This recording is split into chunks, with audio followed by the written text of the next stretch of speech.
Dodaq susur, göz zillənir, xəyal gəzir dağı daşı. Hatirələr canlandıqca alovlanır bağrım başı.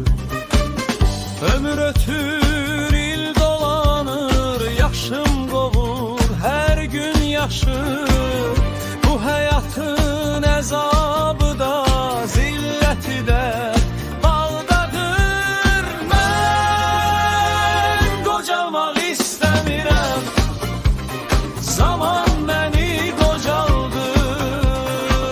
harda qaldı ötən günlər, şux illərim, çağlarım, zirvəsinə dırmaşdığım əzəmətli dağlarım.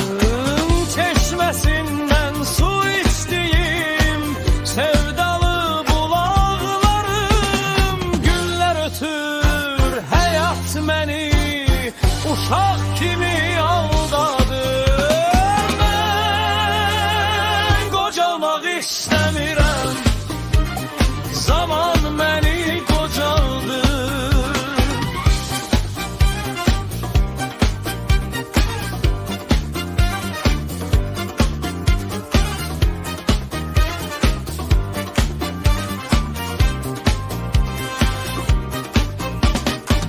Gözlərimdən işıq açır, dizlərimdən taqətim.